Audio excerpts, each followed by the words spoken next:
Roman Rings কি কথা দিয়েও কথা রাখলো না। রোমান রিংস রেসলমেনিয়ার পর বলেছিল যে রোমান রিংসের পার্ট টাইম শিডিউল এবার শেষ হতে চলেছে, আর অন্তত সামার অবধি আমরা রোমান রিংসকে ফুল টাইম ডব্লিউডব্লিউতেই দেখতে পাবো। তার মানে আমরা ধরে রাখতে পারি সামার স্ল্যাম অবধি আমরা রোমান রিংসকে ডব্লিউডব্লিউতে দেখতে পাবো, এরকমই রোমান রিংস বলেছিল। কিন্তু এর মাঝখানেও কি রোমান রিংস আবার ডব্লিউডব্লিউ থেকে ছুটি নিতে চলেছে? আর রোমান রিংসকে আমাদের মিথ্যে কথা বলেছিল। সিএম পাঙ্ককে কি ডব্লিউডব্লিউ ধীরে ধীরে মুছে ফেলছে? এছাড়া র্যান্ডি অর্টন কোথায় গেল? নিউ ডে এরপর কোথায় যেতে চলেছে ডব্লিউডব্লিউ থেকে বেরিয়ে যাওয়ার পর? জেকব ফাটুর কি হিলটন হয়ে গেছে? তো এই ধরনের কিছু প্রশ্নের উত্তর যদি তোমরা জানতে চাও তাহলে তোমাদের এই ভিডিওটা পুরোটা দেখতে হবে, কারণ তোমরা দেখছো Rachel entertainer. So let's start the entertainment.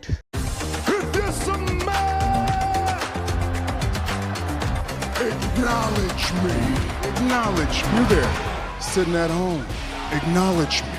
সবার প্রথমে কথা বলা যাক ডব্লিউডব্লিউ নাইট অফ চ্যাম্পিয়ন্সের, যেটা হতে চলেছে 27শে জুন, আর এটা হবে সৌদি আরেবিয়া বা সৌদি আরব থেকে। আর নাইট অফ চ্যাম্পিয়ন্সের জন্য ভালো কথা হলো এইটাই যে already night of champions sold out হয়ে গেছে। তার মানে নাইট অফ চ্যাম্পিয়ন্সের প্রত্যেকটা টিকিট বিক্রি হয়ে গেছে, যেটা ডব্লিউডব্লিউর জন্য সত্যি একটা খুব ভালো খবর।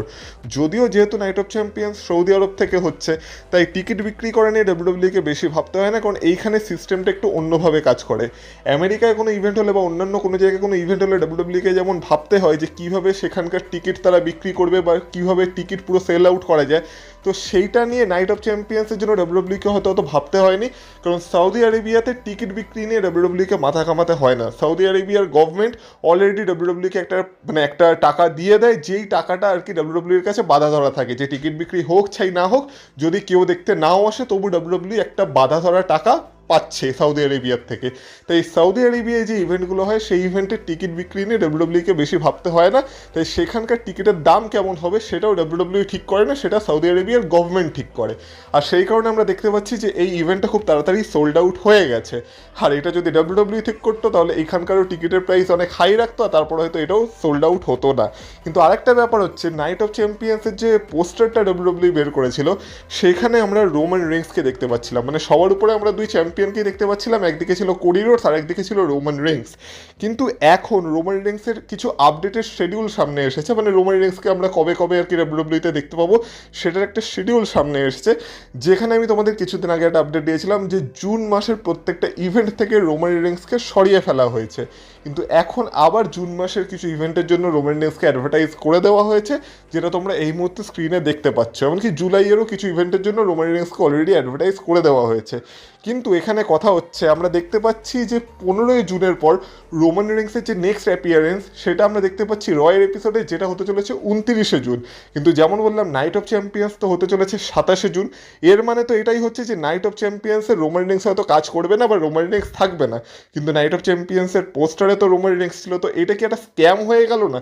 মানে যারা ধরো নাইট অফ চ্যাম্পিয়ন্সের টিকিট কেটেছিল এইটা ভেবেছে তারা রোমান রিংসকে দেখতে পাবে, তারা যদি টিকিট কাটার পরও রোমান রিংসকে দেখতে না পায়, এটা তো তাদের কাছে একটা স্ক্যামই হয়ে গেল। তো যেমন বললাম, যেহেতু নাইট অফ চ্যাম্পিয়ন্স সৌদি আরব থেকে হচ্ছে আর এখন একটা যুদ্ধকালীন পরিস্থিতি চলছে সেখানে, তাই সেখানে সিকিউরিটি কনসার্নও আছে।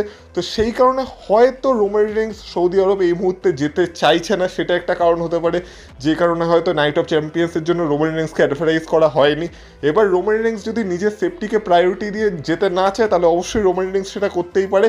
কিন্তু তাছাড়া যেহেতু এটা সৌদি আরব থেকে হচ্ছে, আর সৌদি আরব যদি কোনোভাবে রোমান রিংসকে রাজি করিয়ে নেয় নাইট অফ চ্যাম্পিয়ন্সে কাজ করার জন্য, আর যদি তারা তাকে একদম ভালোভাবে সিকিউরিটি প্রোভাইড করে, তাহলে হয়তো পরবর্তীকালে এটা চেঞ্জও হতে পারে, আর রোমান রিংস হয়তো সৌদি আরব যেতে রাজিও হয়ে যেতে পারে।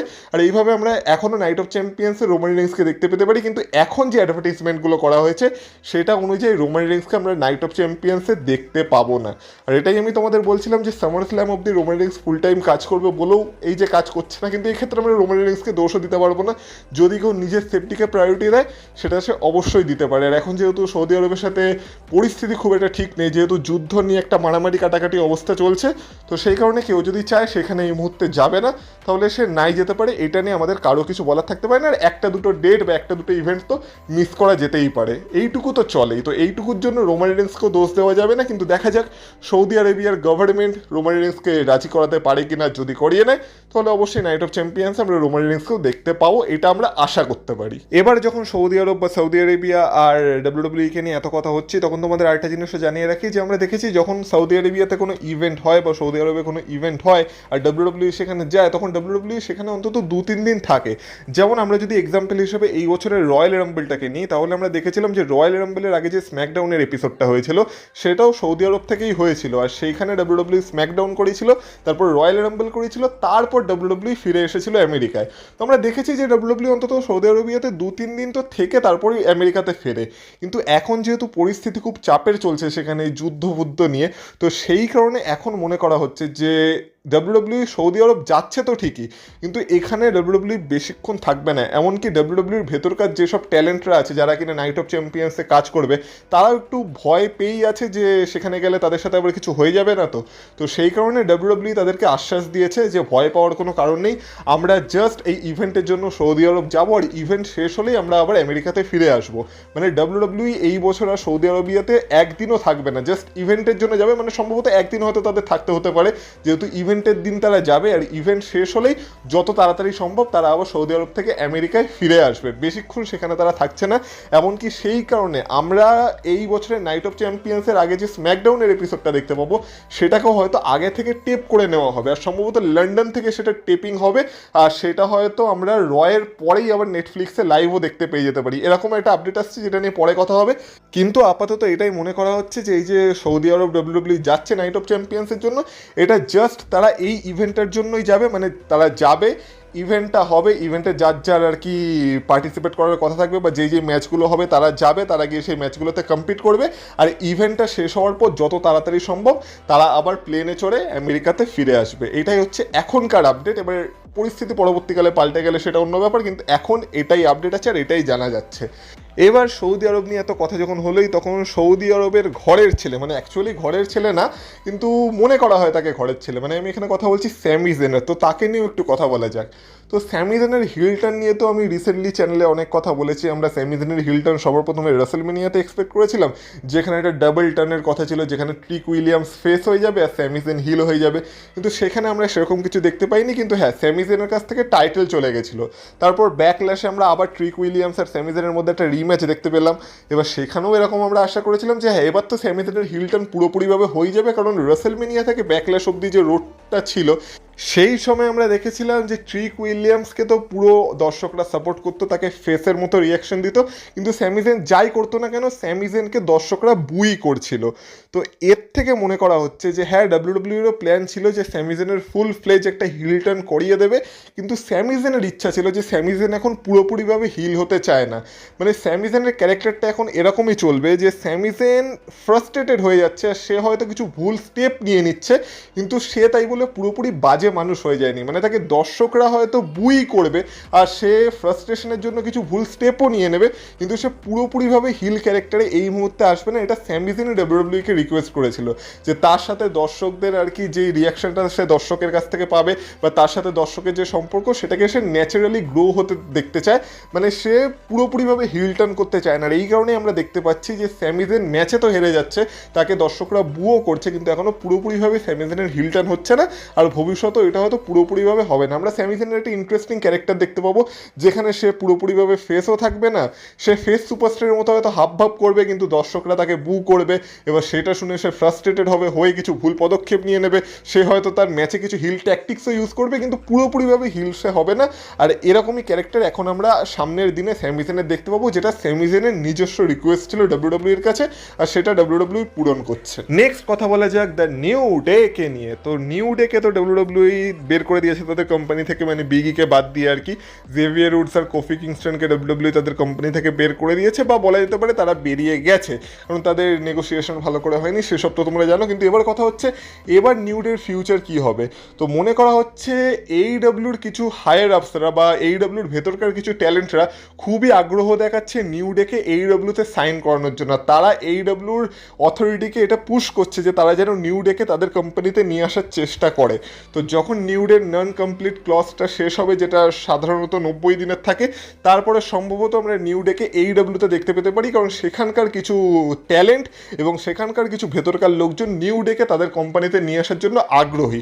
এবার তারা যদি জেভিয়ার উডস আর কোফি কিংস্টনকে নিয়ে আসতে চায় তাদের কোম্পানিতে, তাহলে অবশ্যই নিউডের এবার নেক্সট যে স্টপটা হতে চলেছে সেটা হতে চলেছে অল এলিট রেসলিং। যাই হোক না কেন, এবার কথা বলা যাক আমাদের কেরিয়ার কিলার বা রিং জেনারেল গান্থারের। তো রিসেন্টলি আমরা গান্থার ভার্সেস কোডি রোডসের মধ্যে একটা ফিউড দেখতে পাচ্ছি, আর সম্ভবত তাদের মধ্যে আমরা খুব তাড়াতাড়ি একটা ম্যাচও দেখতে পাবো, না হয় স্যাটারডে নাইটস মেন ইভেন্টে, না হয় ক্ল্যাশ ইন ইটালি যেটা হতে চলেছে সেখানে এদের মধ্যে একটা ম্যাচ হতে চলেছে। এবার কথা হলো, এখন কিছু রিউমার আসছে এরকম যে এই ম্যাচে, মানে যখনই গান্থার ভার্সেস কোডি রোডসের মধ্যে ম্যাচ হবে, সেই ম্যাচে হয়তো কোডি রোডস তার চ্যাম্পিয়নশিপ হারিয়ে ফেলতে পারে, আর গান্থার হয়ে যেতে পারে আমাদের ব্র্যান্ড নিউ চ্যাম্পিয়ন। এবার গান্থারের চ্যাম্পিয়নশিপের ডাব্লিউডব্লিউতে ইতিহাস আমরা জানি, আর সেইভাবে দেখতে গেলে কোডি রোডসের তো রেসলমেনিয়াতেই টাইটেল ড্রপ করার কথা ছিল, কিন্তু র্যান্ডি অর্টন আনফর্চুনেটলি হয়তো কিছু ইঞ্জুরিতে সাফার করছিল, যার ফলে প্ল্যান্সের লাস্ট মোমেন্টে চেঞ্জ হয়েছিল। বা যাই হোক না কেন, তার ফলে আমরা দেখেছিলাম যে কোডি রোডস রেসলমেনিয়াতে টাইটেল ড্রপ করেন। এবার র্যান্ডি অর্টনকে নিয়ে একটু পরে কথা হচ্ছে, কিন্তু জানা যাচ্ছে যে গান্থারের এগেনস্টে কোডি রোডস নামলে কোডি রোডস হয়তো সেই ম্যাচে গান্থারের কাছে হেরে যেতে পারে, আর গান্থার হয়ে যেতে পারে brand new undisputed WWE champion. আর এটা কেন হবে, তার কারণ হচ্ছে এরপরে আমরা যখন ক্রাউন জুয়েল বা নাইট অফ চ্যাম্পিয়ন্সে যদি চ্যাম্পিয়ন ভার্সেস চ্যাম্পিয়ন হয়, নাইট অফ চ্যাম্পিয়ন্সে যদি হবে না, সম্ভবত ক্রাউন জুয়েল যখন হবে এই বছরে, সেখানে তো আমরা দেখতে পাই ক্রাউন জুয়েল চ্যাম্পিয়নশিপের জন্য দুই চ্যাম্পিয়নকে মুখোমুখি দাঁড়াতে হয়। তো সেই ক্রাউন জুয়েলের জন্য বা ক্রাউন জুয়েল চ্যাম্পিয়নশিপের জন্য হয়তো ডাব্লিউডব্লিউ এই বছর রোমান রেন্স ভার্সেস গান্থারের ম্যাচ প্ল্যান করে রেখেছে। এবার গান্থার অলরেডি স্ম্যাকডাউনে চলে গেছে, তো এখন তো গান্থার আর রোমান রেন্সকে ওয়ার্ল্ড হেভিওয়েট চ্যাম্পিয়নশিপের জন্য চ্যালেঞ্জ করবে না, কিন্তু ক্রাউন জুয়েল চ্যাম্পিয়নশিপের জন্য আমরা এই বছর রোমান রেন্স ভার্সেস গান্থারের ম্যাচ দেখতে পেতে পারি। আর এমনিও আমরা জানি যে ডাব্লিউডব্লিউ পুরো চেষ্টা করছে এই মুহূর্তে রোমান রেন্স ভার্সেস কোডি রোডসের ম্যাচকে অ্যাভয়েড করার। তো ডাব্লিউডব্লিউ ক্রাউন জুয়েল চ্যাম্পিয়নশিপের জন্য রোমান রেন্স ভার্সেস কোডি রোডসের ম্যাচকে এই মুহূর্তে অ্যাভয়েড করতে চায়। আর রোমান রেন্সকে তো দেখে মনে হচ্ছে না যে সে খুব তাড়াতাড়ি ওয়ার্ল্ড হেভিওয়েট চ্যাম্পিয়নশিপ ছাড়বে বলে, কিন্তু কোডি রোডসের কাছ থেকে এই কারণেই চ্যাম্পিয়নশিপটা চলে যেতে পারে, আর গান্থার হয়ে যেতে পারে ব্র্যান্ড নিউ চ্যাম্পিয়ন, যার ফলে কিনা ক্রাউন জুয়েলে ডাব্লিউডব্লিউ রোমান রেন্স ভার্সেস গান্থারের ম্যাচ বুক করতে পারে বা প্ল্যান করতে পারে। তো এই কারণেই এই রিউমারটা ছড়াচ্ছে যে ভবিষ্যতে যখনই আমরা কোডি রোডস আর গান্থারের ম্যাচে দেখতে পাবো, সেই ম্যাচে গান্থারের নতুন চ্যাম্পিয়ন হওয়ার একটা বিশাল বড় সম্ভাবনা আছে। কিন্তু এবার তোমরাই ভাবো, সেটা যদি হয় তাহলে এটা র্যান্ডি অর্টনের জন্য একটু বাজে খবর হয়ে যাবে না? কারণ আগে তো র্যান্ডি অর্টনের চ্যাম্পিয়ন হওয়ার কথা ছিল বা চ্যাম্পিয়নশিপটা পাওয়ার কথা ছিল, সেখানে গান্থার মাঝখান থেকে এসে যদি চ্যাম্পিয়ন হয়ে যায়, সেটা র্যান্ডি অর্টনের জন্য একটু কেমন একটা হয়ে যাবে না? এর থেকে যদি র্যান্ডি অর্টন চ্যাম্পিয়ন হয়ে ক্রাউন জুয়েলের রোমান রেন্স ভার্সেস র্যান্ডি অর্টনের ম্যাচ হতো, সেটা ভালো হতো নাকি? অবশ্যই আমার মতে তো সেটাই ভালো হতো। কিন্তু এবার র্যান্ডি অর্টনের কথাও বলা যাক যে র্যান্ডি অর্টন গেলোটা কোথায়। তো যেমন বললাম যে র্যান্ডি অর্টন সম্ভবত রেসলমেনিয়াতে কিছু ইঞ্জুরি সাফার করেছিল, আর সেই কারণে এখন সে ডাব্লিউডব্লিউ থেকে আবার অফ হয়ে গেছে, এটাই এখনও মনে করা হচ্ছে। এবার ডাব্লিউডব্লিউ এখনও র্যান্ডি অর্টনের নেক্সট কোনো অ্যাপিয়ারেন্সকে অ্যানাউন্স তো করেনি, কিন্তু ইন্টারনালি তারা র্যান্ডি অর্টনকে একটা স্ম্যাকডাউনের এপিসোডের জন্য অ্যাডভার্টাইজ করেছে, যেটা হচ্ছে 29শে মের স্ম্যাকডাউনের এপিসোড। তো 29শে মে যে স্ম্যাকডাউনটা হতে চলেছে, আশা করা যাচ্ছে আমরা র্যান্ডি অর্টনকে সেখানে দেখতে পেতে পারি, যেটা হতে চলেছে ক্ল্যাশ ইন ইটালির ঠিক আগের স্ম্যাকডাউনের এপিসোড। তো সেখানে র্যান্ডি অর্টনকে আপাতত ইন্টারনালি অ্যাডভার্টাইজ করা হচ্ছে। আবারও বলছি, জাস্ট ডাব্লিউডব্লিউ অ্যাডভার্টাইজ করেছে, এখনো অ্যানাউন্স করেনি।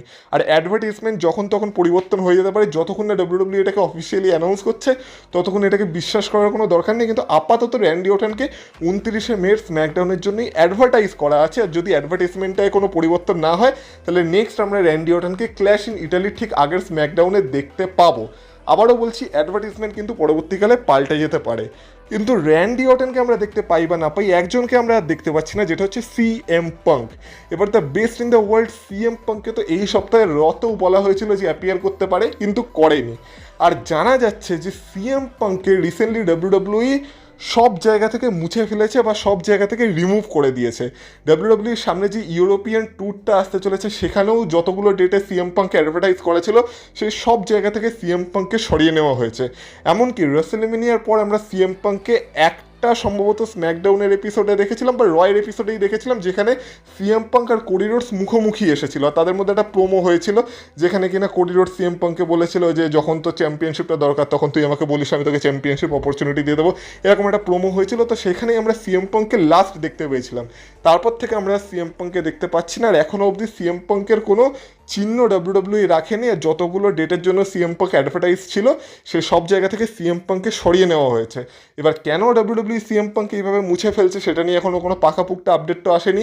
একটা রিউমার বলছে যে সিএম পাঙ্কের সাথে রিসেন্টলি ব্যাক স্টেজে একটা ইনসিডেন্ট হয়েছিল, যেখানে সে একজন ফ্যানের আর কি মোবাইল নিয়ে ছুঁড়ে ফেলে দিয়েছিল একটা কোনো কাণ্ড কারখানার জন্য। তো সেটার জন্য হয়তো ডাব্লিউডাব্লিউটা অখুশি হয়েছে, সিএম পাঙ্ককে এটা শাস্তি দিচ্ছে, তো সেই কারণে হয়তো তাকে এখন অফ করে রাখা হয়েছে, এরকম একটা রিউমার বলছে। বাস এটা জাস্ট একটা রিউমার, এটা এমন কোনো সত্যতা নেই বা এটা নিয়ে এখনও কোনো পাকাপুক্তা আপডেট আসেনি। আর এমনিও আমার ধারণা যে সিএম পাঙ্ককে হয়তো রেসেলমেনিয়ার পর ডাব্লিউডাব্লিউ একটা টাইম অফ দিয়েছে যাতে সিএম পাঙ্ক নিজের ফ্যামিলির সাথে কিছুটা সময় কাটাতে পারে, আর পরে সিএম পাঙ্ককে আমরা আবার ডাব্লিউডাব্লিউতে দেখতে পাবো। এমন কোনো ঝামেলা ডাব্লিউডাব্লিউ এর সিএম পাঙ্কের মধ্যে হয়েছে বলে আমার মনে হয় না। কিন্তু যেমন আমি র্যান্ডি অর্টনের অ্যাডভার্টাইজমেন্টের কথা বলছিলাম, তেমন সিএম পাঙ্ককেও নেক্সট যেই ডেটে অ্যাডভার্টাইজ করা আছে, মানে অ্যানাউন্স না অ্যাডভার্টাইজ করা আছে, সেইটা হলো 6ই জুলাই, মানে আজ থেকে প্রায় 2 মাস পর 6ই জুলাই যে মানডে নাইট রয়ের এপিসোডটা হতে চলেছে সেইখানে সিএম পাঙ্ককে অ্যাডভার্টাইজ করা আছে। মানে যদি অ্যাডভার্টাইজমেন্ট পরবর্তীকালে না পাল্টায়, নেক্সট আমরা হয়তো সিএম পাঙ্ককে সেই 6ই জুলাই যে রটা হবে, যেটা হতে চলেছে সিএম পাঙ্কেরই হোম টাউন থেকে, মানে শিকাগো থেকে, সেখানেই সম্ভবত সিএম পাঙ্ককে দেখতে পাবো। কিন্তু বাকি এখনকার জন্য সিএম পাঙ্ককে সব জায়গা থেকে ডাব্লিউডাব্লিউ মুছে ফেলেছে বা সরিয়ে ফেলেছে, তাই এই মুহূর্তে আমরা সিএম পাঙ্ককে ডাব্লিউডাব্লিউতে দেখতে পাচ্ছি না। তাই যারা যারা কমেন্টে কমেন্ট করে জিজ্ঞাসা করছিল যে সিএম পাঙ্ক কই গেল, এই হলো তার উত্তর। কিন্তু উত্তর তো তোমরা আরেকটা জিনিসেরও চাইছো, সেটা হচ্ছে জেকব ফাটুর কি হিল টার্ন হয়ে গেছে? মানে জেকব ফাটু ইদানিং যেইভাবে রোমান রেন্সকে ধরে ধরে পেটাচ্ছে, দেখে তো মনে হচ্ছে যে জেকব ফাটুরও তো হিল টার্ন হয়ে গেছে। এবার এটা নিয়ে আমি তোমাদের একটা কথা বলতে পারি, তো রিসেন্টলি যে রয়ের এপিসোডটা হয়েছিল যেখানে জেকব ফাটু রোমান রেন্সকে বাজেভাবে মেরেছিল, তো সেইখানে অফ এয়ার যাওয়ার পরে সবাই, মানে যারা দেখতে এসেছিল রয়ের দর্শকরা, তারা তো এরকম বড় কোনো মোমেন্ট হলে ওয়ান মোর টাইম বলে চেঁচাতে থাকে। তো দর্শকরা সেই সময় ওয়ান মোর টাইম বলছিল, তখন জেকব ফাটু সেই দর্শকদের এগেনস্টে গিয়ে ক্যামেরায় একটা প্রোমো কাট করেছিল, যেখানে আর কি সে দর্শকদের এগেনস্টে কথা বলছিল। তো এখান থেকে মনে করা হচ্ছে যে জেকব ফাটু সম্ভবত হিলটন হয়তো হয়ে গেছে, মানে অফিসিয়ালি হয়নি, কিন্তু এখন জেকব ফাটু পুরো একজন হিল সুপারস্টারের মতোই আচরণ করবে, যেহেতু রোমান রেন্স তো এখন বেবি ফেস সুপারস্টার, মানে বেবি ফেস না হলো টুইনার রোমান রেন্সকে বলা যেতে পারে, মানে সে না তো হিল না তো ফেস। কিন্তু তার সামনে যেহেতু জেকব ফাটু দাঁড়িয়ে আছে, তাই জেকব ফাটু সম্ভবত এখন একটা হিল ক্যারেক্টার প্লে করতে পারে, যেখানে জেকব ফাটু সব রকম চেষ্টা করবে রোমান রেন্সকে হারানো, সেটা যাই হয়ে যাক না কেন, মানে যে কোনো উপায় তার এখন লক্ষ্য একটাই, সেটা হচ্ছে রোমান রেন্সকে হারানো। আর সেই কারণে সে তার ফুল লিমিট অবধি যাবে, আর সেই কারণে মনে করা যেতে পারে যে হ্যাঁ, এই মুহূর্তে জেকব ফাটু হিল সুপারস্টারের মতনই আচরণ করবে, যেখানে খুব তাড়াতাড়ি দর্শকরা তাকে বু করতেও শুরু করে দিতে পারে যদি তারা চায় তো। এবার রোমান রেন্সের কথা যখন হচ্ছে, তখন রোমান রেন্স ভার্সেস সেথ রলিন্সের কথাও বলা যাক।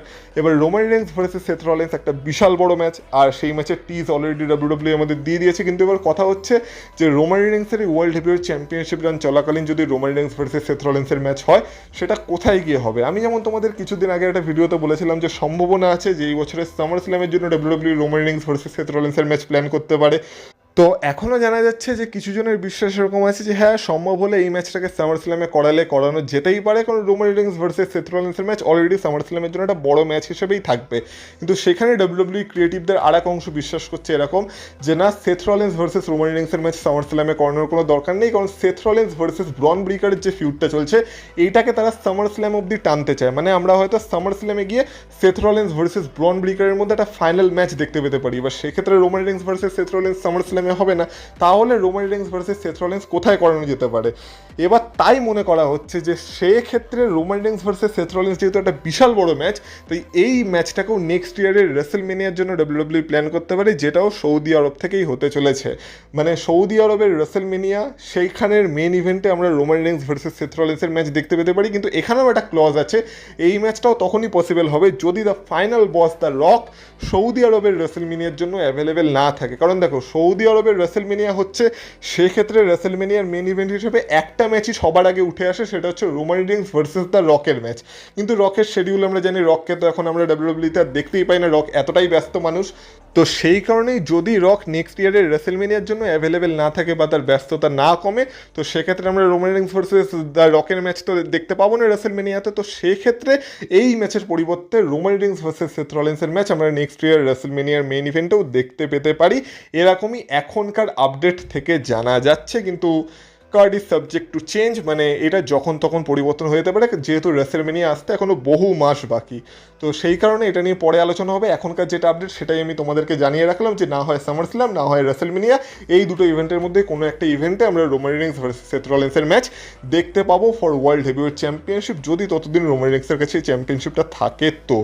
তো এরই সাথে আজকের এই ভিডিওটাও এই অবধি থাকে। এবার ভিডিওটা যদি তোমাদের ভালো লেগে থাকে তো ভিডিওটা অবশ্যই এটা লাইক করে দিয়ে যাও, এই ভিডিওটাকে হাইপ করো, তোমার বন্ধুদের সাথে শেয়ার করো। আর এই চ্যানেলে যদি এখনও নতুন হয়ে থাকো তো প্লিজ চ্যানেলটাকে সাবস্ক্রাইব করো, তোমাদের সাবস্ক্রিপশন অবশ্যই দরকার এই চ্যানেলের উন্নতির জন্য। তো প্লিজ চ্যানেলটাকে সাবস্ক্রাইব করো, তোমাদের গুরুত্বপূর্ণ মতামত কমেন্ট বক্সে কমেন্ট করে আমাকে জানাতে পারো। এছাড়া তোমরা যদি আমাকে ফেসবুক আর ইনস্টাগ্রামে ফলো করতে চাও তার লিঙ্ক পেয়ে যাবে তোমরা এই ভিডিওর ডেসক্রিপশন বক্সে, তো সেখান থেকে তোমরা আমাকে ফলো করে আসতে পারো। তাহলে তোমাদের সাথে কথা হবে আবার পরের ভিডিওতে, ততক্ষণ তোমরা ভালো থেকো, টাটা।